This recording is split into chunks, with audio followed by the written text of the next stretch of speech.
اعوذ باللہ من الشیطان الرجیم بسم اللہ الرحمن الرحیم وَإِذْ قَالَتْ أُمَّةٌ مِّنْهُمْ لِمَ تَعِظُونَ قَوْمًا اللَّهُ مُهْلِكُهُمْ أَوْ مُعَذِّبُهُمْ عَذَابًا شَدِيدًا قَالُوا مَعْذِرَةً إِلَىٰ رَبِّكُمْ وَلَعَلَّهُمْ يَتَّقُونَ وقال عز وجل كما ورد في آخر سورة الأنبياء وَإِنْ أَدْرِي أَقَرِيبٌ أَمْ بَعِيدٌ مَا تُوعَدُونَ إلى قوله تعالى وَإِنْ أَدْرِي لَعَلَّهُ فِتْنَةٌ لَكُمْ وَمَتَاعٌ إِلَىٰ حِينٍ صدق اللہ العظیم۔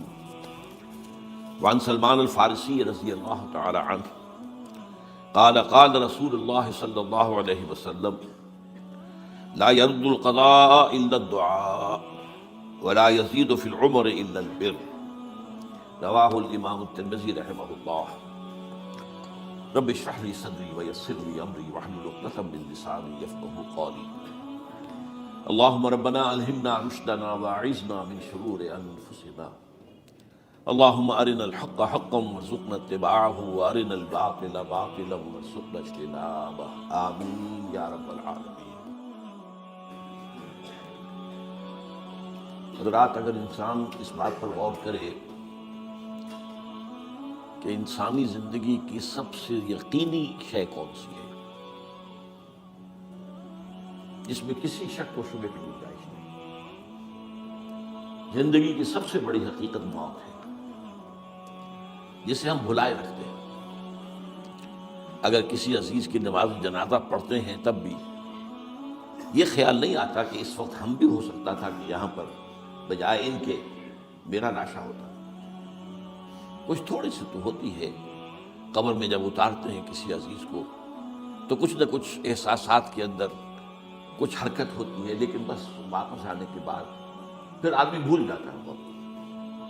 لیکن قرآن مجید نے لفظ یقین استعمال کیا ہے موت کے لیے۔ سورہ حجر کی آخری آیت ہے، حضور سے خطاب کر کے فرمایا وَاعْبُدْ رَبَّكَ حَتَّىٰ يَأْتِيَكَ الْيَقِينُ۔ اے نبی، آپ تو اپنے رب کی بندگی میں لگے رہیے، اس کی اطاعت میں، اس کی فرمانبرداری میں، یہاں تک کہ موت آ جائے۔ تو سب سے یقینی شے حیات انسانی کی موت ہے۔ اسی طرح اس کائنات کی سب سے یقینی شے قیامت ہے۔ کچھ عرصے پہلے تک جب سائنس آئی تھی، خاص طور پر نیوٹن کا دور تھا، آپ کو یاد ہوگا بہت سو کو جو اصول تھے، میٹر از انڈسٹرکٹیبل، میٹر ڈسٹرائے نہیں ہو سکتا۔ عام گمان یہ تھا کہ کائنات ہمیشہ سے ہے، ہمیشہ رہے گی۔ یہ اس دور کا یہ تھا جو ذہنوں میں تصور تھا، جس کو نیوٹونین ایرا آف فزکس کہا جاتا ہے، فزکس کا نیوٹن کا دور۔ اور ویسے وہ بابا آدم ہے، ماڈرن فزکس کا باپ جو ہے وہ، اس میں کوئی شک نہیں، نیوٹن ہے۔ ڈاکٹر مائیکل ہارٹ کی کتاب کا کئی دفعہ تذکرہ میں نے کیا آپ سے کہ تاریخ انسانی کے 100 اشخاص چن لیے جنہوں نے تاریخ کے دھارے کو رخ موڑا، اور ان 100 میں پھر گریڈیشن قائم کی، a selection and gradation of the 100 most influential personalities of human history۔ Number 1 پر حضور کو لایا، نمبر 2 پر نیوٹن کو لایا۔ یہ ساری جو آپ دیکھ رہے ہیں سائنس کی ترقیاں اور اس کے اکتشافات، انکشافات، ایجادات، یہ سب جو ہے اس کا بابا آدم نیوٹن ہے۔ لیکن نیوٹونین فزکس کے اندر بہت سی خامیاں تھیں جو بعد میں واضح ہوئی ہیں، اور آج کا دور آئنسٹائن ایرا کہلاتا ہے۔ تو اس وقت یہ تھا کہ میٹر انڈسٹرکٹیبل ہے، اب کہتے ہیں نہیں، میٹر تو ڈسٹرائے ہو سکتا ہے، it can change into energy at any time. اور آج تصور یہ ہے کہ اس کائنات کا آغاز بھی ایک خاص وقت پر تھا، بگ بینگ، جس کا ذکر کئی بار میں کر چکا ہوں، اور ایک وقت میں یہ کائنات پھر ختم ہو جائے گی۔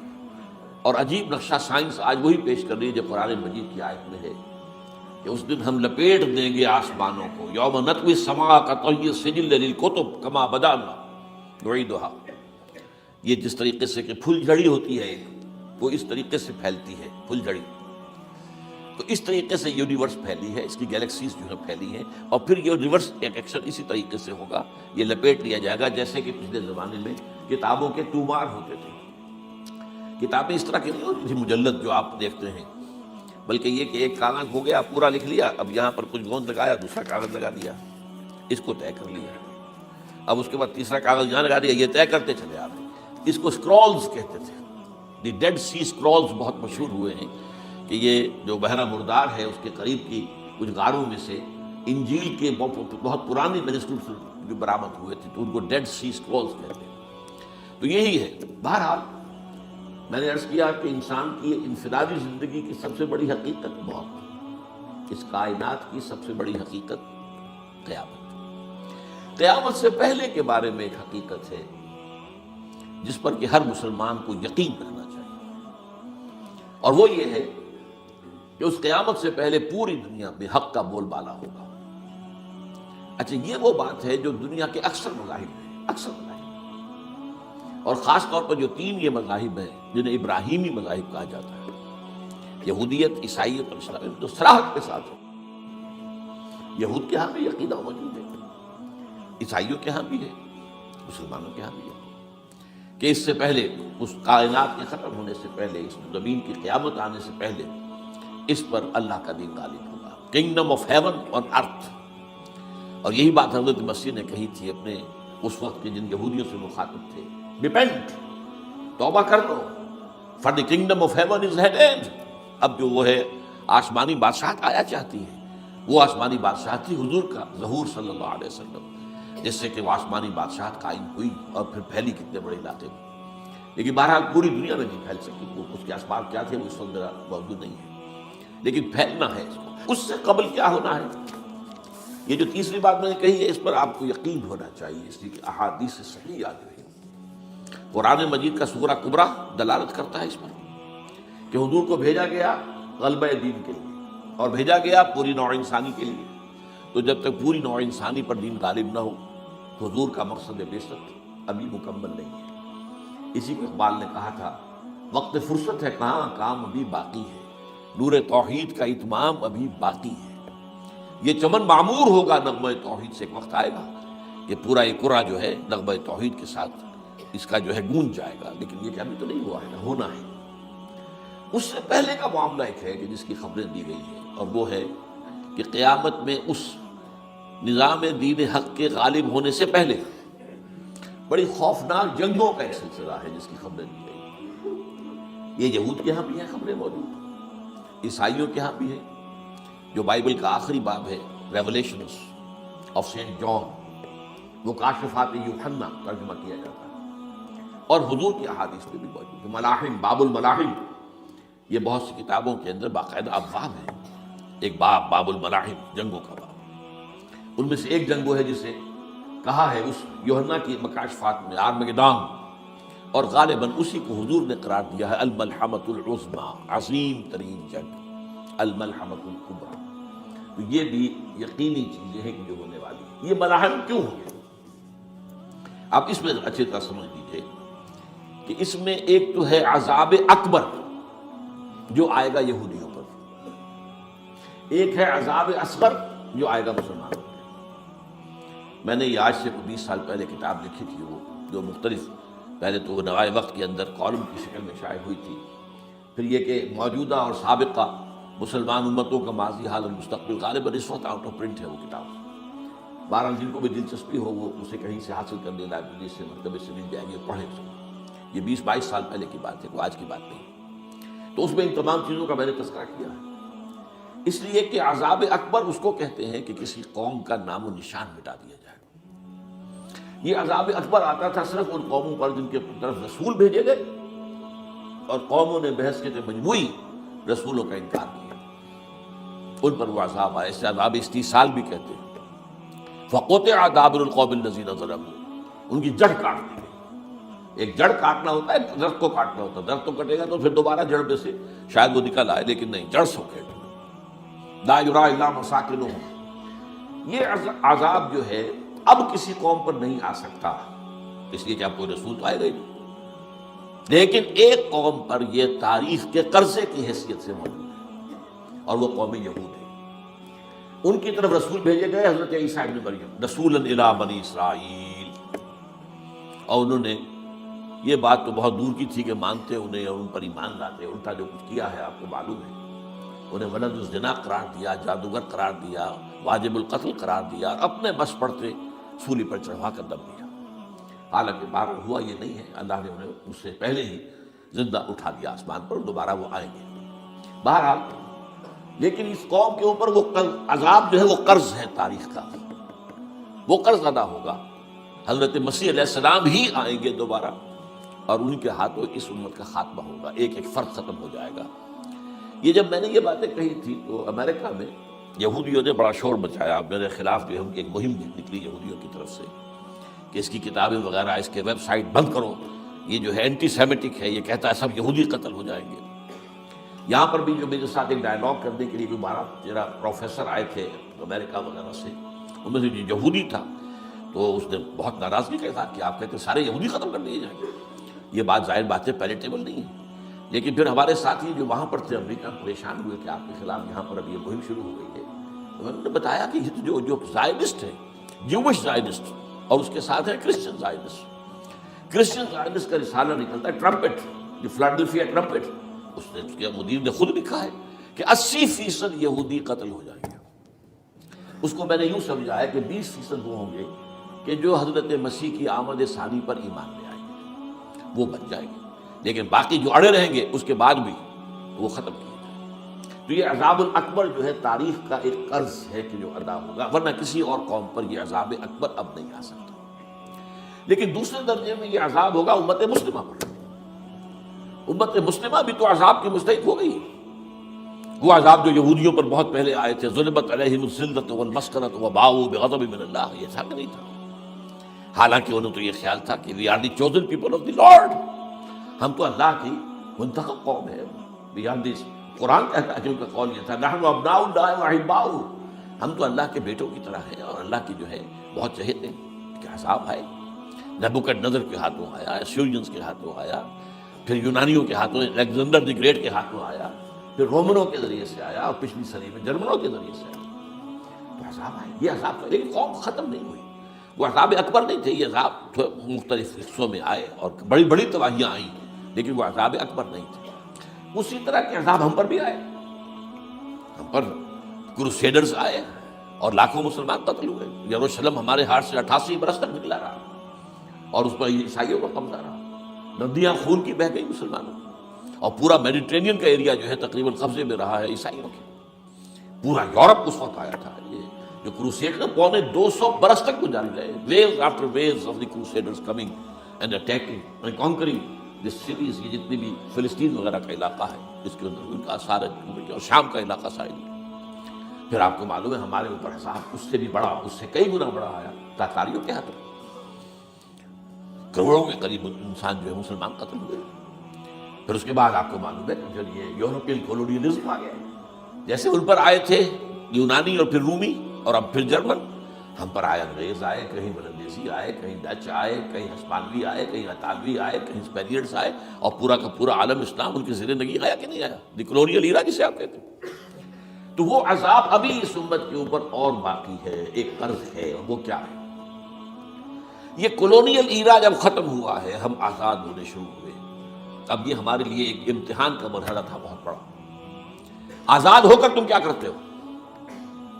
پہلے تو ہم کہہ سکتے ہیں کیا کریں، ہمارے اوپر تو ہم تو مجبور ہیں، ہمیں غلام بنا لیا انگریزوں نے آ کر، ہمیں فرانسیسیوں نے غلام بنا لیا، ہمیں اٹالیوں نے غلام بنا لیا. ان کی طاقت کے آگے ہم بے بس ہیں، لاچار ہیں. ٹھیک ہے، لیکن اب آزادی دے کر فَيَنظُرَ كَيْفَ تَعْمَلُونَ، اب تمہیں آزادیاں دے کر پھر اللہ دیکھے گا تم کرتے کیا کیا ہم نے. جو مسلمان قوم ملک آزاد ہوا اس نے یا تو اپنا قبلہ بنایا واشنگٹن کو یا بنایا ماسکو. کسی نے قرآن کو اپنا امام نہیں بنایا. دعائیں مانگتے ہیں وَاجْعَلْهُ لَنَا إِمَامًا وَنُورًا وَهُدًى، لیکن اس کو امام بنانا، اپنا امام بنانا، اس کے پیچھے چلنا، اس کے احکام کو نافذ کرنا، اس کی شریعت کی تنفیذ کرنا، یہ اس کی تہذیب، اس کا تمدن دیا ہوا، اس کا معاشی نظام دیا ہوا، اس کو قائم کرنا. زیرو. اس لیے بہت بڑے عذاب کے ہم مستحق ہیں. بات کڑوی ہے، اچھی نہیں لگے گی، لیکن میں یہ آج سے نہیں کہہ رہا ہوں، میں سن 80 سے یہ باتیں کر رہا ہوں. نوٹ کر دیجیے اس بات کو.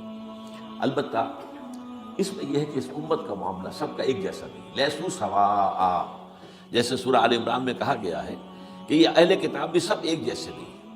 ان میں بھی کچھ نہ کچھ نیک لوگ تھے. امت قائمۃ آناء اللیل، راتوں کو کھڑے رہنے والے، عبادت کرنے والے موجود تھے. عیسائیوں میں احبار اور رہبان جو تھے وہ بڑے نیک لوگ تھے، اس وقت بھی موجود تھے. لیکن بحثیت مجموعی کا معاملہ کیا ہے اس کو دیکھنا پڑتا ہے، بحثیت مجموعی صورتحال کیا ہے۔ تو صورتحال کیا ہے کہ ہم نے کہیں بھی اللہ کے دین کو قائم نہیں کیا، مذہب تو ہے لیکن ظاہر بات ہے کہ جرم جو ہے تو پوری امت کا، لیکن سب برابر نہیں ہے۔ سب سے بڑے مجرم عرب مسلمان، کیوں؟ انہیں اللہ نے جو مقام دیا وہ کسی اور کو نہیں دیا، حضور ان میں سے تھے، یہ رتبہ بلند ملا جس کو مل گیا، رسول عربی ہے۔ نمبر دو، ان کی مادری زبان میں اللہ کی کتاب موجود ہے، انہیں اس کو سمجھنے کے لیے کوئی نئی زبان پڑھنے کی ضرورت نہیں ہے۔ کوئی ہمارے لیے تو یہ صرف پڑھیں، نحو پڑھیں، یہ پڑھیں، وہ پڑھیں، تب کہیں جا کر اپنی آنکھ سے قرآن پڑھیں، ورنہ ترجمہ پر گزارا کریں۔ ترجمہ ظاہر بات انسپائر نہیں کر سکتا، ترجمہ تو سیکنڈ ہینڈ نالج ہے۔ جب آپ ترجمہ پڑھ رہے ہیں تو گویا کہ آپ اس مترجم کی آنکھ سے پڑھ رہے ہیں، اپنی آنکھ سے تو نہیں پڑھ رہے۔ لہٰذا یہ سب سے بڑا عذاب تو ان پر آنا ہے۔ وہ جو میں بیان کر چکا ہوں گریٹر اسرائیل کے قیام کا معاملہ کیا ہے، تباہی تو انہی ملکوں پر آئے گی نا، وہ شام ہے، عراق ہے، اس کے لیے پہلا قدم اٹھایا تھا، ابھی تو اس کو ناکام بنا دیا ہے اللہ تعالیٰ کی جو بھی حکمت ہے۔ جو عراق پر حملہ تھا وہ اصل میں اس لیے تھا کہ گریٹر اسرائیل کی طرف پہلا قدم تھا۔ شیرون نے کہہ دیا تھا، یہ جو پڑا ہوا ابھی کہیں مرا نہیں ہے، اس نے کہا تھا جیسے یہ صدام کی حکومت ختم ہوئی ہے، اس کے مجسمے گرائے گئے ہیں کہ ان قریب عراق پر ہمارا قبضہ ہوگا، یہ اصل میں تھا اس گریٹر اسرائیل کی طرف پہلا قدم۔ لیکن بات ہونا نقشے جو اب آ رہے ہیں دنیا میں اب تو بہت عام ہو گیا، 1906 سے 2006 سے چھپا ہوا نقشہ ہے وہ، اور ہمارے اخبارات میں اس کا آدھا ابھی آیا ہے، باقی آدھا تو دیا ہی نہیں گیا ہے، باقی آدھا ہے مڈل ایسٹ سے متعلق۔ وہاں جو نئی تقسیم ہونی ہے، عراق کے 3 حصے ہونے ایک حصہ کردستان کے ساتھ مل جائے گا، وہ گریٹر کردستان، ایران کا کردستان، عراق کا کردستان، ترکی کا کردستان ملا کر ایک کردستان۔ جیسے ہمارے ہاں پاکستان کا بلوچستان، افغانستان کا بلوچستان اور ایران کا بلوچستان ملا کر گریٹر بلوچستان بنے گا، یہ ممکن نقشہ، یہ نقشہ تو اس میں دیا گیا ہے جو اخبارات میں چھپے۔ وہ اگلا حصہ جو ہے وہ میں آپ کو بتا رہا ہوں، اور جو سعودی عرب کے ٹکڑے ہوں گے کہ چھوٹی سی ریاست بنا دی جائے گی مکہ مدینہ شہروں کے اوپر مشتمل، یہ ویٹیکان ہوگا، جیسے ویٹیکان سٹی ہے روم کے اندر، یہ عیسائیوں کا ایک بڑا مرکز ہے، تو ایک چھوٹی سی حکومت اسے کہتے ہیں، علیحدہ ہے، وہاں اطالوی حکومت کا قبضہ نہیں ہے، وہاں پہ ان کی اپنی حکومت ہے، پوپ کی حکومت ہے۔ ایسے ایک ویٹیکن، گویا کہ ایک مسلم ویٹیکن بنا دیا جائے گا مدینہ، یہ ان کے نقشے ہیں۔ یہ نہ سمجھے کہ ایسا ہوگا، یہ تو اللہ جانتا ہے، لیکن یہ کہ جو ہوگا وہ تو میں نے کئی دفعہ کہا، وہ تو اللہ کو معلوم ہے، یمکرون ویمکر اللہ، وہ اپنی سی چالیں چل رہے ہیں، اللہ اپنی چال چل رہا ہے، لیکن نقشوں کی ہے۔ بہرحال اس میں جو بھی ہے یقیناً ایک حد تک کامیابی انہیں ہوگی جس کی خبریں ہمیں دی گئی۔ گریٹر اسرائیل ایک دفعہ قائم ہوگا، سعودی عرب سے بھی شمالی حصہ لے لیا جائے گا، مدینے میں داخل نہیں ہو سکے گی بس۔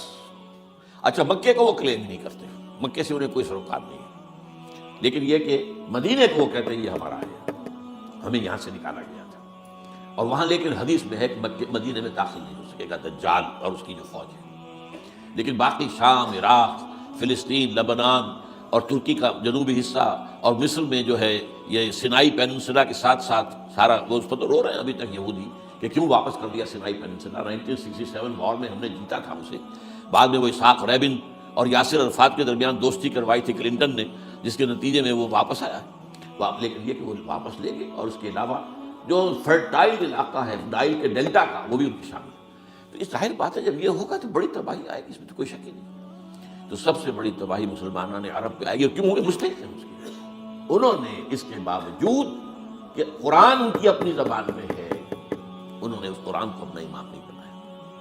نمبر 2 پر میں ہمیشہ کہتا رہا ہوں کہ جو مسلمانان عجم، اگر فرض کیجئے کہ 140 کروڑ مسلمان اس دنیا میں ہیں تو 30 کروڑ کے قریب جو ہیں وہ عرب ہیں، باقی 110 کروڑ جو ہیں، 1 ارب سے زیادہ تو غیر عرب مسلمان ہیں۔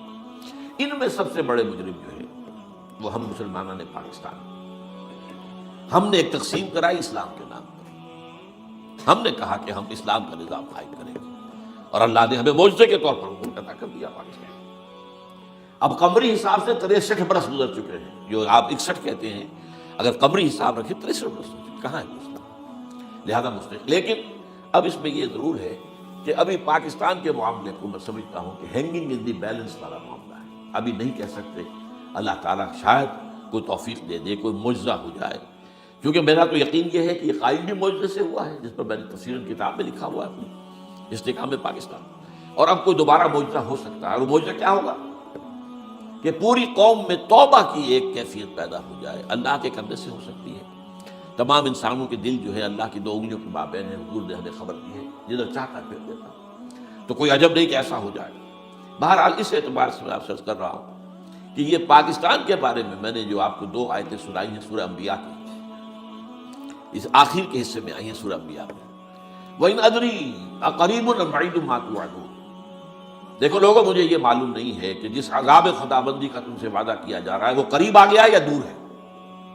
یہ حضور سے کہا جا رہا ہے، قل، آپ یہ کہہ دیجیے، ان ادری اقریب ام بعید ما توعدون۔ ساتھ ہی یہ بھی فرمایا وَإِنْ أَدْرِي لَعَلَّهُ فِتْنَةٌ لَكُمْ وَمَتَاعٌ إِلَىٰ حِينٍ، اور مجھے نہیں معلوم، ہو سکتا ہے کہ یہ تمہارے لیے ایک فتنہ بن کر معاملہ آ گیا ہو اور ابھی تمہیں اور مہلت دے دی جائے۔ اس حوالے سے ہم نہیں کہہ سکتے، اب آپ کو معلوم ہے میں تفصیل سے بیان کر چکا ہوں جس طریقے سے مجموعی طور پر پاکستان میں گھیراؤ کیا گیا ہے، اور جس طریقے سے یہ جتنا نیو کونز کا اور کرسچن اور جو جیوش زائنسٹ ہیں، اور اب ان کے اندر اضافہ کیجیے ہندو زائنسٹ کا، اب یہ جس طریقے سے گھیرے کے اندر لے رہے ہیں پاکستان کو، جس طرح بھارت کی فوج افغانستان میں بھی آ رہی ہے، اس نے اپنے کتنے قونصل خانے کھولے ہوئے ہیں افغانستان میں، کس لیے؟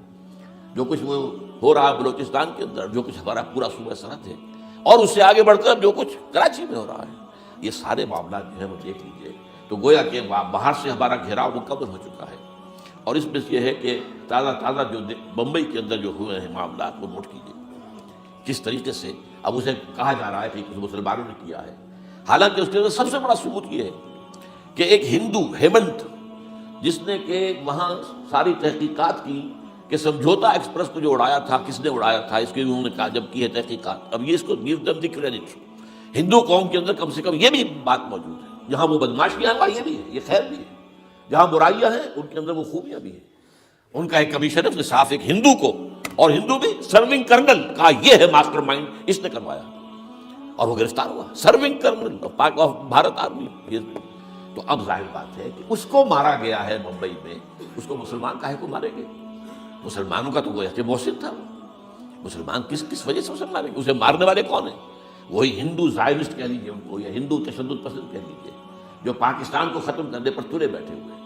یہ ان کا در حقیقت کام ہے کہ اس شخص نے اتنی بڑی حرکت کی کہ ہمیں جو ہے ہماری سازش کو بے نقاب کر دیا۔ تو اصل میں لیکن یہ سب کچھ جو ہو رہا ہے وقتی طور پر تو بہت زیادہ طوفان اور جوش آیا تھا، معلوم ہوتا تھا کہ شاید 9/11 والا معاملہ جو تھا نیو یارک کا، اس کے نتیجے میں جو ایک دم امریکہ جو ہے نکلا ہے غصے کے اندر، اور پوری قوم اس کی کھڑی ہو گئی اور پوری دنیا جمع ہو گئی افغانستان پر حملے کے لیے، شاید ایسا معاملہ ہو جائے، لیکن نہیں، اللہ کا شکر ہے کہ یہ معاملہ جو ہے ان ادری لعلہ فتنۃ لکم ومتاع الی حین۔ ابھی کل کی جو تازہ ترین رپورٹ ہے وہ یہ ہے کہ اوباما کو بریفنگ دی گئی ہے کہ پاکستان کے جو نیوکلیئر بامز ہیں وہ ولنریبل ہیں، اور ان کے اندر اندیشہ ہے کہ وہ جو ہے شدت پسندوں کے ہاتھ میں نہ پڑ جائے۔ اس کو کوئی نہ کوئی بہانہ انہوں نے بنانا، یہ جو میں آپ سے عرض کر چکا ہوں، کچھ ہمارے لوگوں کو یہ امیدیں ہو گئی تھی براک اوباما کے آنے سے، یہ میں نے پھر اس کے بعد ایک مضمون میں پڑھا ہے، آپ کے لیے بھی نئی بات ہوگی، براک کا لفظ جو ہے اس میں یہ بھی اسلامی ہے، یہ برکت سے ہے، اس لیے کہ اس کا باپ جو ہے وہ سواحلی علاقے کا، سواحلی زبان جو ہے کینیا کا ساحلی علاقہ جو ہے وہ سواحلی زبان جو ہے اس میں عربی کی بڑی آمیزش ہے، کیونکہ وہ تو بہت قریب ہے نا، عرب سے کتنا فاصلہ ہے، وہ درمیان میں وہ ریڈ سی ہے، بڑا چھوٹا سا سمندر ہے، تو سواحلی زبان میں عربی اثرات ہیں۔ تو یہ برکت والی بات، جیسے ہم کہتے ہیں کسی کا نام برکت حسین، برکت علی، تو یہ وہ ہے بارک برکت والا، براک حسین، اور پھر حسین درجہ ہوگی۔ تو اس سے بڑی توقعات ہو گئی تھی، لیکن نظر یہ آ رہا ہے کہ جو بش کا ایجنڈا تھا، اس لیے کہ اصل میں اس کی پالیسی بنانے والے میں آپ کو بتا چکا ہوں، کوئی ایک فرد نہیں ہوتا وہاں تو پورے ادارے ہیں، بڑے بڑے تھنک ٹینکس ہیں، اور یہ ثابت ہو گیا ہے کہ اس اوباما نے آتے ہی سب سے زیادہ کٹر جو زائرس تھا امریکہ کے اندر، جس کا نام ہی اسرائیل ہے، اسرائیل رحم جو ہے اسرائیل رحم ایمانویل، اس کو اپنا بنایا chief of the white house staff, اور یہ وہ شخص ہوتا ہے کہ جو گویا کہ جس کے گھیرے میں ہوتا ہے صدر امریکہ کا۔ صدر سے کون مل سکتا ہے، یہی فیصلہ کرے گا، کون نہیں مل سکتا یہ فیصلہ کرے گا، کون سی رپورٹ صدر تک جائے گی یہ فیصلہ کرے گا، کون سی رپورٹ روک لی جائے گی یہ فیصلہ کرے گا۔ تو گویا کہ صدر کے کان بھی وہ، صدر کی آنکھ بھی وہ، لہٰذا صدر جو ہے اس نے تو اوپر گھیرا ہوتا، اور اس سے بھی آگے بڑھ کر نوٹ کیجیے، میں نے آپ کو پہلے بتایا بھی تھا، ساؤتھ ایشیا کے لیے اس نے اپنا ایڈوائزر بنایا ہے ایک ہندو کو، اس کا نام ہے سونال شاہ، اور یہ جو ہندوؤں کی تنظیم ہے، جو انتہائی جو ایکسٹریمسٹ ہندو ہیں، وشوا ہندو پریشد، یہ وشوا شری پرشانت ہے جس کا اسٹوڈنٹ ونگ ہے بجرنگ دل. بجرنگ دل کا یاد ساؤتھ ایشیا سے مراد بھارت اور پاکستان، اس کے معاملات میں اس کا ایڈوائزر جو ہے سونال شاہ ہے. تو حالات جو ہے اس اعتبار سے انتہائی یوں سمجھیے کہ خطرناک. اور دوسری طرف اندرون معاملہ کیا ہے؟ سائنس کی دو اصطلاحات آپ نے سنی ہوگی، centrifugal forces, centripetal forces. Centrifugal وہ ہوتی ہے کہ جو مرکز سے توڑنے والی ہوتی ہے، بھاگتا ہے ہر ایک مرکز کو چھوڑ کر، یہ سینٹریفیوگل فورسز. سینٹریپیٹل وہ ہوتی ہیں جو مرکز کی طرف لانے والی ہو، جو ایک مرکز کے گرد لوگوں کو جمع کرے، تو مرکز گریز اور مرکز کی طرف رخ کرنے والی. ہمارے پاس سینٹریپیٹل فورس صرف ایک ہے، وہ اسلام ہے، اور وہ ہے نہیں. ہر چند کہیں کہ ہے نہیں، کہاں ہے؟ نظام کہاں ہے؟ مذہب تو ہے، مذہب تو انڈیا میں بھی ہے، مذہب امریکہ میں بھی ہے، مذہب کی تو کوئی کمی نہیں. فاسٹسٹ گروئنگ ریلیجن میں نے بارہا کہا ہے دنیا میں مانا جا رہا ہے کہ اسلام، لیکن مذہب دین کو حضور بھیجے گئے تھے دین کو غالب کرنے کے لیے. هو الذی ارسل رسولہ بالہدی ودین الحق لیظہرہ علی الدین کلہ. سینٹریفیوگل فورسز آپ کو یاد ہوگا، میں نے گنوا دیا تھا ایک دفعہ. آپ کا نارتھ پول کیا ہے؟ NWFP، وہاں حکومت اس نے کن کی ہے؟ وہ اسد یار ولی، جس کا دادا، جس نے پاکستان میں دفن ہونا گوارا نہیں کیا، جن کا پختہ موقف یہ ہے، اس کے باپ کا بھی ولی خان کا یہ تھا کہ انگریز نے بنایا ہے پاکستانی، انگریز کا بنایا ہوا ہے، یہ انگریزی سازش کے نتیجے میں وجود میں آیا. And they believe in that. اور اس کے ساتھ مولانا فضل الرحمان ہیں جن کے والد مرحوم نے یہ کہا تھا کہ اللہ کا شکر ہے ہم پاکستان کے بنانے کے گناہ میں شامل نہیں تھے. یہ ہیں اس وقت وہاں کی فورسز. اور جنوب میں نہ معلوم کب سے ان کا نقشہ بن رہا ہے، جب سے یہ MQM قائم ہوئی تھی. مہاجر قومی موومنٹ تھی، بعد میں انہوں نے اپنا رنگ بدلا ہے، کچھ تبدیل کیا ہے، لیکن یہ کہ اصل میں تو وہی ہے. گرگٹ رنگ بدل رہے تو اس کی فطرت تو نہیں بدلتی ہے، تو وہی اردو اسپیکنگ. اور اب جو ہنگامے ہو رہے ہیں وہ پختون اور اردو اسپیکنگ کے درمیان ہنگامے ہو رہے ہیں، اور زیادہ پٹھانوں کو مارا جا رہا ہے، ان کی دکانیں جلائی جا رہی ہیں. یہ بسیں جتنی جلتی ہیں وہ اس لیے کہ زیادہ تر ٹرانسپورٹ جو ہے وہاں پر وہ پختونوں کے ہاتھ میں. یہ وزیری وغیرہ لوگ جو ہے محسود ہیں، یہ لوگ ہیں وہاں پر جو ہے اکثر و بیشتر بہت سے مساجد کے اندر آپ کو جو امام ملیں گے وہ پٹھان ملیں گے، جو پہرے دار ملیں گے وہ پٹھان ملیں گے، بہت بڑی تعداد ہے. لیکن یہ کہ اس کے اوپر وہاں پر فساد شروع ہو گیا. بلوچستان کا معاملہ سب کو معلوم ہے. تو اندرونی طور پر جو سینٹریپیٹل فورس ہو سکتی تھی اس کو ہم نے کیا نہیں مضبوط، کمزور سے کمزور تک کرتے چلے گئے. اور اب جو کچھ ہو رہا ہے، اب مضامین آ رہے ہیں، آئلی قوانین میں تبدیلیاں کیوں کی جا رہی ہیں. یہ جو کانفرنس ہوئی تھی جو UNO کے اندر، بیجنگ +5 کانفرنس، جو بات اس میں طے اور اس میں یہ تھا طلاق کے معاملے میں مرد اور عورت کو بالکل برابر کر دیا جائے. اب وہی کر رہے ہیں آپ. یہ سفاری آئی کائے کے لیے؟ جیسے مرد طلاق دے سکتا ہے عورت بھی طلاق دے سکتا ہے. اسلام میں یہ نہیں ہے. اسلام میں یہ ہے کہ عورت طلاق لے سکتی ہے، دے نہیں سکتی. وہ لے گی یا تو شوہر سے خود کہے بھائی تم مجھے آزاد کر دو، تم نے مجھے مہر دیا تھا میں واپس کر دوں، یا یہ آدھا لے لو، یا یہ ہے کہ وہ اپنے بڑوں سے، بزرگوں سے، اور اس کے بڑوں بزرگوں کو بیچ میں ڈالے، یا عدالت میں جائے.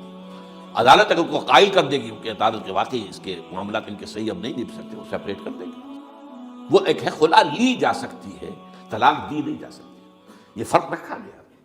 اسلام میں مرد اور عورت ایسنشلی برابر ہیں، as human beings they are equal. کوئی فرق نہیں، کوئی اونچا نہیں، کوئی نیچا نہیں.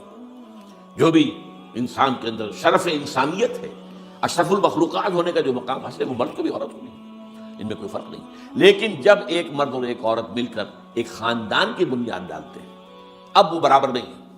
الرجال قوامون علی النساء. کوئی بھی انسٹیٹیوشن ہو اس میں دو برابر کے سربراہ نہیں ہو سکتے. دونوں کا اختیار ایک جیسا ہو تو کیسے چلے گی گاڑی؟ چل ہی نہیں سکتی. آپ ڈائریکٹر جو ہے 100 بنا لیں، مینیجنگ ڈائریکٹر ایک ہوگا، ظاہر بات ہے دو تو نہیں ہو سکتے. لہٰذا انسٹیٹیوشن فیملی کے لیے اسلام نے جو نظام دیا ہے، یہی طلاق کا معاملہ ہے، وراثت کا معاملہ ہے. عورت کے ذمہ کچھ اور کام لگائے ہیں، مردوں کے ذمہ کچھ اور کام لگائے ہیں. مرد ذمہ دار ہے، کفیل ہے، لہذا وراثت میں والد کی طرف سے اسے 2 حصہ ملتا ہے.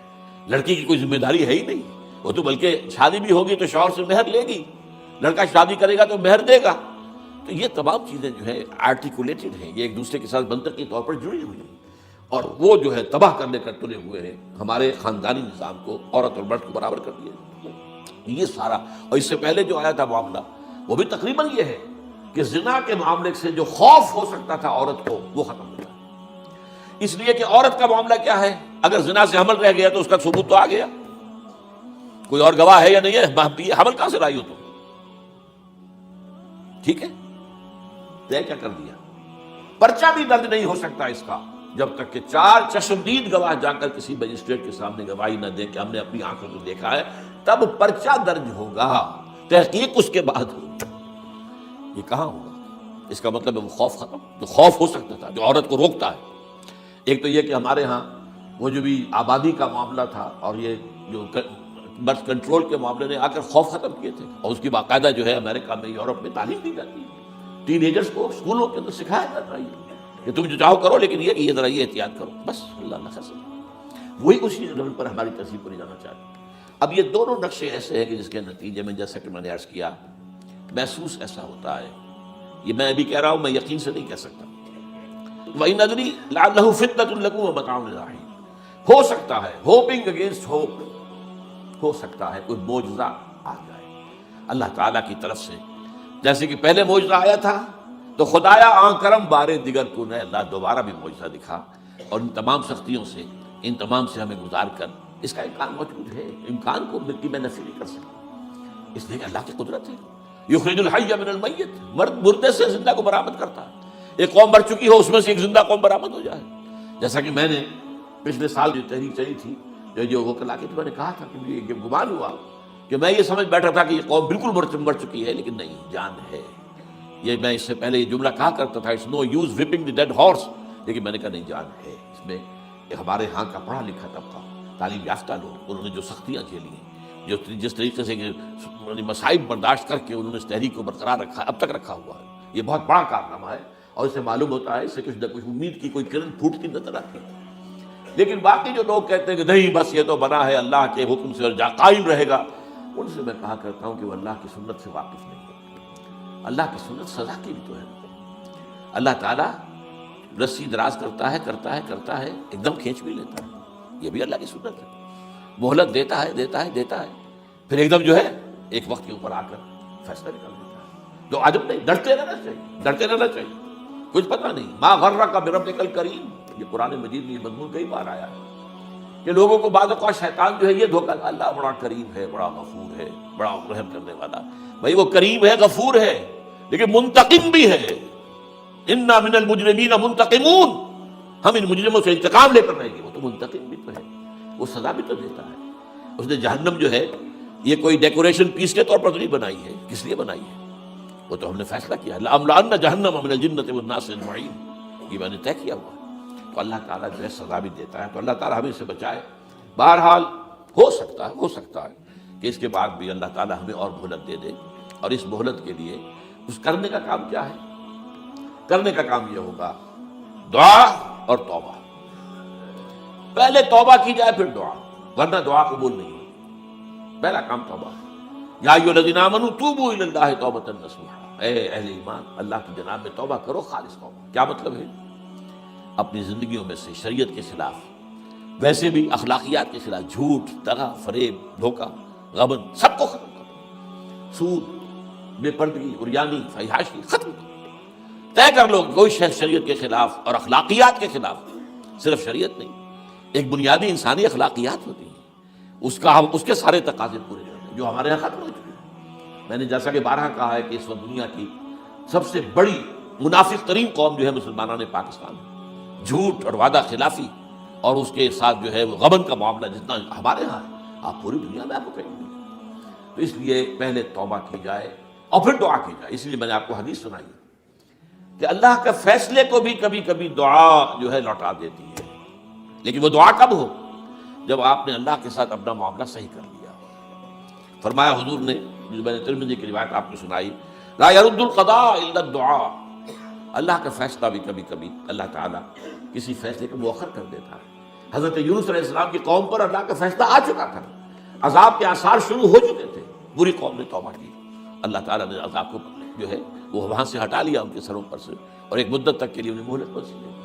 تو اس کے لیے تو یہ ہے کہ توبہ کی جائے اور دعا کی جائے، اور اس میں یہ ہے کہ اس میں اس توبہ کا ایک حصہ لازماً یہ ہونا چاہیے کہ ہم طے کر لیں کہ اللہ اب مجھے اپنی بہترین توانائیاں، اپنی قوتیں، صلاحیتیں، وسائل خرچ کرنے ہیں اور تیرے دین کو قائم کرنے کے لیے۔ اس کے لیے کسی نہ کسی جماعت کے اندر، جس کو بھی آدمی سمجھے کہ ہاں یہ بہترین جماعت ہے، یہ صحیح ترین جماعت ہے، یہ واقعی اسلام کو قائم کرنے کے لیے کام کر رہے ہیں اور واقعی اس طریقے سے کر رہے ہیں جس طریقے سے وہ ہو سکتا ہے، اگر آپ اس پر لیکن لازم سمجھیں لا اسلام الا بالجماعہ، کوئی اسلام نہیں ہے جماعت کے بغیر۔ یہ حضرت عمر رضی اللہ تعالیٰ عنہ قول ہے، اور حضور کی حدیثیں تو میں نے بارہا آپ کو سنائی ہے، انی آمرکم بخمس اللہ امرنی بہن بالجماعت والسمع والطاعۃ والہجرۃ والجہاد فی سبیل اللہ۔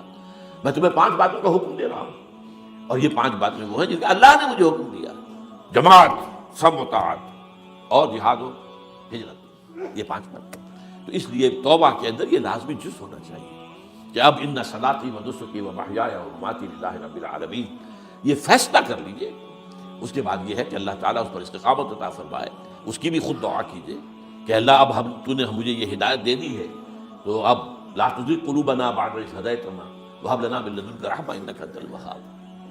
ایک دوسری آخری بات میں آج صاحب سے کہہ رہا ہوں، ڈرتے ڈرتے، اگر خدا نہ خواستہ خاکم بدہد، اگر پاکستان کے لیے بھی اللہ تعالیٰ کی طرف سے آخری سزا کا فیصلہ ہو گیا ہو، جس کے چرچے ہیں، تیری بربادیوں کے مشورے ہیں آسمانوں پر، وہ آسمان اوپر کے آسمان اور ہیں، زمین کے آسمان بھی تو ہیں نا، یہ امریکہ، یہ وائٹ ہاؤس، یہ پینٹاگون، یہ جو ہے اسٹیٹ ڈپارٹمنٹ، یہ سب جو کیا ہے، نیٹو کا ہیڈ کوارٹر، یہ ساری چیزیں کیا ہیں؟ تو تیری بربادیوں کے مشورے ہیں آسمانوں میں، اور اس کے لیے خبریں وہ دیتے آ رہے ہیں۔ بہت سے لوگ کہتے ہیں یہ خواہ کے ہیں ان کے، یہ ہمارا صرف بھی ہماری بددلی پیدا کرنے کے لیے نہیں، لیکن یہ کہ جو کچھ انہوں نے نقشے بنائے تھے وہ نقشے تو پورے ہوتے چلے آئے۔ 1897 میں یہودیوں نے جو فیصلے کیے تھے، 20 برس کے بعد بالفور ڈیکلریشن کی شکل میں وہ فیصلہ آ گیا، یہودیوں کو فلسطین میں آبادی کا حق دے دیا گیا، Balfour declaration 1917، only 20 years later. اس کے 20 سال بعد 48 میں اسرائیل قائم ہو گیا۔ کوئی تصور کر سکتا تھا 20ویں صدی کے اندر یہودیوں کی حکومت قائم ہو جائے گی دنیا میں؟ کہیں امکان کوئی نہیں تھا۔ پوری دنیا میں پھر ادھر ادھر پھیلے ہوئے منتشر، جسے وہ ڈائسپورا کہتے ہیں، اور یورپ میں تو شدید نفرت تھی ان سے، لیکن یہ کہ جس طرح انہوں نے رفتہ رفتہ وہاں پر قدم جمائے ہیں، جس طرح ان کو اپنے قابو میں لیا ہے، جس طرح انہوں نے مذہبی تقسیم پیدا کی ہے، کیتھولکس کی اور پروٹیسٹنٹس کو اعلی کار بنایا ہے، سیکولرزم اور اس کے بعد سود پر مبنی معیشت کا نظام وہاں نافذ کیا، بینک کا نظام قائم کیا، ای بنوک، ای فکر چالاک یہودیوں کا قائم کرتا ہے یہ بینک کا نظام، اور سب سے پہلا بینک انہوں نے انگلینڈ میں قائم کیا تھا۔ تو ان کی جو باتیں ہیں وہ تو پوری ہو رہی نظر آ رہی ہیں، ان کے نقشے جو ہیں ان کے سامنے آ رہے ہیں ہمارے۔ تو اس حوالے سے ہو سکتا ہے خاکم بدہن، اگر خدا نہ خواستہ یہ لکیر ختم ہو جائے، تب بھی ظاہر بات ہے زمین تو کہیں ختم نہیں ہو جائے گی، اللہ کی زمین ہے۔ کیا پاکستان نہ بنتا تو ہمارے ذمہ نہیں تھا کہ اللہ کے دین کو دنیا میں قائم کرنے کی جدوجہد کرتے؟ وہ تو بحیثیت مسلمان ہمارا فرض ہے۔ کیا حضور اکثریت میں تھے عرب میں؟ وہ تو اقلیت میں بھی نہیں تھے، ایک آدمی تھا اللہ کا بندہ کھڑا ہوا ہے، جب جنہوں نے ایک مرتبہ حضور کی بات سنی ہے اور جا کر کہا ہے اپنی قوم، یا قومنا اجیبوا داعی اللہ، اے ہماری قوم کے لوگوں، اس اللہ کی طرف دعوت دینے والے کی پکار کو سنو، لبیک کہو، تو کوئی عجب نہیں۔ یہ جو اقبال نے الفاظ کہے ہیں، تو نہ مٹ جائے گا ایران کے مٹ جانے سے، نشہ میں کو تعلق نہیں پیمانے سے، اور ہے آیا فتنہ تاتار کے افسانے سے، پاسباں مل گئے کعبے کو صنم خانے سے۔ تاتاریوں کے ہاتھوں کروڑوں مسلمان قتل ہوئے، اور پھر وہی تاتاری مسلمان ہو گئے۔ امت مسلمہ کی قیادت ان تاتاریوں کے ہاتھ میں آ گئی، عربوں سے لے کر ان تتولوا یستبدل قوما غیرکم، جو بات سورہ محمد میں کہہ دی گئی تھی بالکل آغاز میں، اگر اے عربوں تمہیں جو مقام ہم نے دیا ہے، اپنا رسول تم میں سے بھیجا، بعث فی الامیین رسولا منہم، تمہاری زبان میں اپنی کتاب ڈالی، جو تمہیں جو مشن سونپا ہے، اگر تم نے اسے پیٹھ دکھا دی، تمہیں ہٹائیں گے، کسی اور قوم کو لے آئیں گے۔ اور یہ 13ویں صدی عیسوی میں ہو گیا۔ 1258 میں آخری خلیفہ بنو عباس کا اسے محل سے نکالا ہے مستعصم باللہ کو، اور ایک جانور کی کھال میں لپیٹ کر ڈال دیا ہے گلی میں، اور گھوڑے دوڑاؤ اس کے اوپر۔ یہ آخری چراغ گل ہوا ہے بنو عباس کا، جس پر کہا تھا سعدی نے، آسمارا حق بود برخوب بارد برزمی بر زوال ملک مستعصم امیر المومنین۔ مستعصم باللہ نام تھا آخری خلیفہ کا، اس کی حکومت کے زوال پر آسمان سے خون بھی برسے تو اس کا حق ہے آسمان کو کہ خون کی بارش کر دی۔ تو یہ چیزیں ہیں جو کہ نوٹ کرنے کی ہیں. اگر خدا نہ خواستہ ایسا ہو جائے تو ظاہر بات ہے کہ اسلام پھر بھی زندہ رہے گا. ہم مر سکتے ہیں، اسلام نہیں مرے گا. اسلام کو تو رہنا ہے. جیسا کہ حضور نے فرمایا کہ میں آخری رسول ہوں، تم آخری امت ہو. وہ تو یہ ہے، البتہ یہ ہے ہو سکتا ہے ہم سے یہ قیادت چھین کر کسی اور کو دے دی جائے. اور کوئی عجب نہیں کہ ہندوؤں سے ہمیں پٹوا کر ہندوؤں کے ہاتھ میں دے دی جائے. تاریخ کی میں مثال دے رہا ہوں. ہے یہاں فتنہ تاتار کے افسانے سے پاسباں مل گئے کعبے کے سلم خانے سے. آخر ہندوستان میں 20 کروڑ مسلمان ہیں کہ نہیں، بلکہ زیادہ ہے. آپ سوچئے اس ہندوستان کی سرزمین سے شیخ احمد دیدار پیدا ہوا تھا، جس نے پوری دنیا میں عیسائیوں کو جو ہے وہ مناظروں میں شکست دی ہے. اسی ہندوستان سے آج ذاکر نائک کھڑا ہوا، پوری دنیا میں ڈنکا بجا رہا ہے عیسائیت کے خلاف، یہودیت کے خلاف، ہندو مت کے خلاف. ان کی کتابوں سے، ان کے ویدوں سے، ان کے تمام جو اسکرپچرز ہیں ان کے حوالے سے ثابت کر رہا تمہارا دین غلط ہے. تمہارے ہاں تو محمد کی بشارتیں موجود ہیں، دیکھو یہ ہے، یہ کتابیں ہیں، یہ پڑھی. میں نے کبھی کہا تھا مولانا علی میاں رحمۃ اللہ علیہ سے کہ مولانا، میں یہ گیا تھا ان کے پاس ملاقات کے لیے، میرا خیال ہے کہ 82-83 کی بات ہے، کہ میں اور کسی سے تو توقع نہیں رکھتا لیکن آپ سے توقع رکھتا ہوں کہ آپ زیادہ روشن خیال علماء میں سے ہیں، کہ آپ ندوۃ العلماء لکھنؤ کے اندر آپ سنسکرت کی تعلیم کو لازمی کریں، تاکہ آپ کے فارغ التحصیل لوگ نکلیں تو وہ پڑھ سکیں ویدوں کو کہ ویدوں میں کیا لکھا ہوا ہے. ہندو کے ذہن کو تو سمجھے کہ ہندو کا ذہن ہے کیا، اس کا فکر کیا ہے، اس کی سوچ کیا ہے، اس کے عقائد کیا ہیں. جو وہ ظاہر کر رہے ہیں وہی ہے یا واقعی ان کی کتابوں میں کچھ اور ہے. آج ہمارا بھی ظاہر بات ہے کہ آج اسلام جو ہے کوئی تازیوں کے جلوسوں سے کوئی اسلام کو پہچانے، یا جو پیروں کے مقبروں کے اوپر جو ہے صوفیہ کے جو عرس ہو رہے ہیں اس کے حوالے سے اسلام کو پہچانے گا، تو کیا وہ صحیح اسلام کو پہچانے گا؟ اسی طریقے سے آپ کو ہندو مذہب کا ذہن جو ہے کیا ہے، تو وہ وعدہ کیا کہ ہاں آپ نے بہت اچھی بات کہی ہے. 2 سال کے بعد میری ملاقات وہاں ہوئی ایک کانفرنس میں، وہ بھی مضبوط ہے، میں بھی تھا شکاگو میں. میں نے پوچھا مولانا وہ آپ نے کیا؟ کہ میں تو بھول ہی گیا.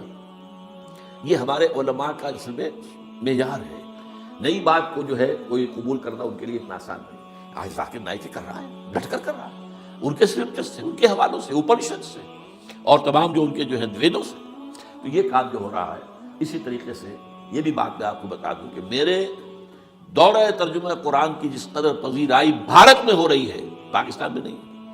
پاکستان میں تو میرے چینلز بند کر دیے گئے، مجھ پر بہت سے چینلز جو ہیں ان کا دروازہ بند ہے. پی ٹی وی میں تو میرا داخلہ ہی حرام ہے، اور باقی سب نے بند کر دیا گیا. ایک جو ہے ہمارے ہاں ایک مائنورٹی کمیونٹی ہے، وہ اتنی زوردار ہے، اور ظاہر بات ہے نیوسنس ویلیو اگر زیادہ ہے تو وہی چیز دنیا میں چلتی ہے. آپ کو معلوم ہے بند کرا دیا انہوں نے. کچھ عرصے کے لیے ذاکر کا پروگرام بھی ممبئی میں بند کرا دیا تھا، لیکن وہاں تو کھل گیا، اس لیے کہ کم سے کم ذاکر نے پچھلے دنوں کہا ہے ایک کانگریس ایک اپنے اجلاس کے اندر، اور یہ عجیب بات ہے، اس سے پہلے اس نے کبھی کوئی سیاسی بات نہیں کی، لیکن اس نے یہ بات کہی ہے کہ پہلے تو کہا جاتا تھا ہندوستان میں کہ مسلمان تعلیم حاصل نہیں کرتے، جاہل ہیں، اس لیے پیچھے رہ جاتے ہیں. اور آج جب مسلمان آگے ہے تعلیم میں، تو آئی ٹی کے میدان میں دروازہ بند کر دیا گیا مسلمانوں کا. یہ اس نے کھل کر کہا ہے، بامبے کی اسٹیج پر کہا ہے. لیکن اس نے یہ کہا کہ جو کچھ بھی ہے ہندوستان میں، لیکن ایک بات ہے کہ ہندوستان کی عدلیہ صحیح جگہ پر کھڑی، اس کا مقابلہ. آپ سوچئے ہمارے ہاں اس کا تصور ہے کہ اس طریقے کی انکوائری کمیٹی آئے اور اس طرح کھل کر اس کا جو ہے لوگوں کے سامنے اس کو بیان بھی کر دیا جائے.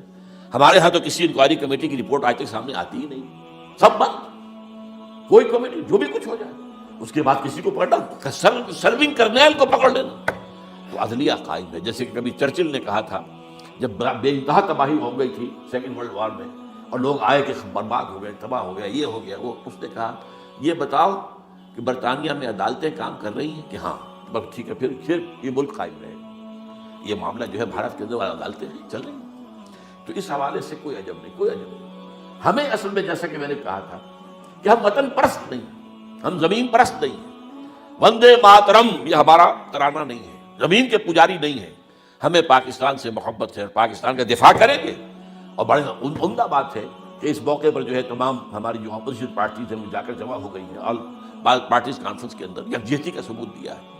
یہ اسلام کے لیے ہونا چاہیے، صرف ایک خطہ زمین کے لیے نہیں. اصل میں شے جو ہے ہمیں جو مقصود ہے وہ اسلام ہے. تو کوئی عجب نہیں ہے کہ جس طریقے سے پچھلے دنوں ہمارے یہ بہت اہم آدمی ہیں، آپ کو معلوم سید قاسم محمود صاحب بے شمار کتابوں کے مصنف ہیں، یہ دلی گئے تھے اور اس سے آگے بھی گئے مختلف جو ہے یو پی کے شہروں میں. انہوں نے واپس آ کر جو خط لکھا تھا پھر ندائے خلافت میں شائع بھی کر لیا تھا کہ وہاں تک گلی کوچوں میں آپ کا نام گونج رہا ہے. اس درجے وہاں پر یہ درس قرآن کا معاملہ جو ہے. اور اگر آپ نے کبھی پیس ٹی وی پر وہ دیکھے ہوں، میرے 10 لیکچر جو میں دیکھ کر آیا تھا آج سے 4 سال پہلے 15,000 افراد، اور یہ کہنے میں 15,000 نہیں ہے، ورنہ تو اسے 50,000 کا بھی کہا جا سکتا مجمع کو. وہ تو گنتی اس لیے ہے کہ کرسیاں رکھی گئی تھی 15,000، اور ساری کرسیاں فل تھی اور بھی لوگ کھڑے ہوئے تھے، 15,000 پلس. کہیں پاکستان میں تو آج تک یہ بات نہیں ہوئی ہے. لیکن یہ کوئی عجب نہیں، قرآن مجید میں سورہ انعام میں نقشہ کھینچ دیا گیا ہے. حضور سے کہا گیا اے نبی آپ مایوس اور بددل نہ ہوں، اگر یہ مکے والے ہماری اس کتاب قرآن کی قدر نہیں کر رہے تو ہم نے ایک قوم کو تیار کر رکھا ہے جو اس کی ناشکری نہیں کریں گے، ناقدری نہیں کریں گے. ان یکفر بہا ہؤلاء، اگر یہ لوگ مکے والے آپ کی قوم اگر یہ کفران نعمت کرے گا قرآن کا تو ہم نے ایک اور قوم کو تیار کر رکھا ہے. وَوَكَّلْنَا بِهَا قَوْمًا لَيْسُوا بِهَا بِكَافِرِينَ، وہ اس کی ناقدری نہیں کریں گے. اب دیکھ لیجیے معجزہ کیا ہوا. مدینے میں تو حضور کا قدم مبارک بھی نہیں پہنچا، وہاں انقلاب آ گیا. آپ کے 2 ادنا خادم، ادنا شاگرد گئے ہیں، اور مصعب بن عمیر اور عبداللہ بن ام مکتوم جو نابینا تھے رضی اللہ تعالیٰ عنہما، اور وہاں انقلاب آ گیا. دونوں قبیلے ایمان لے آئے، ساری ان کی جو ٹاپ کی لیڈرشپ تھی ایمان لے آئی، اور وہ یثرب جو ہے مدینہ النبی بن گیا، وہ دارالہجرت بن گیا. تو کوئی عجب نہیں. تو ہمیں تو چمٹے رہنا ہے اسلام کے ساتھ، اور اس کے لیے اپنی جد و جہد کو جاری رکھنا ہے. اور اس ملک کے اندر بھی ہر خیر کی بات کی ہم دعوت دیتے رہیں گے، مشورے دیتے رہیں گے. البتہ یہ ہے کہ لوگ کہہ سکتے ہیں کہ تم کس قوم کو، یہ تو ختم عذاب ہونے والا ہی ہے، بس کس کو ڈرا رہے ہو. تو اس لیے میں نے آیت پڑھی تھی اذ قالت امۃ منہم لم تعظون قوما اللہ مہلکہم او معذبہم عذابا شدیدا، جبکہ ایک قوم نے کہا کیوں ان کو واعظ کہہ رہے ہو، کس لیے، کچھ حاصل نہیں. اب ان پر تو اللہ کا عذاب آ کر ہی رہے گا، اور عذاب علیم آ کر رہے گا.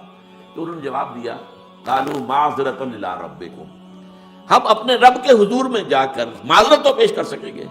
اے اللہ ہم چمٹے رہے تیرے دین کے ساتھ، اے اللہ ہم نے اپنے آپ کو وابستہ کیے رکھا، اپنی بہترین صلاحیتیں اور قوتیں اور اپنی توانائیاں صرف کی اے اللہ اس کام کے لیے. اور یقین کا لفظ بھی میں نے شروع میں کہا تھا آپ سے، موت اور قیامت، اور 2 مرتبہ آیا ہے قرآن کے بارے میں ان ھذا لہو الحق الیقین،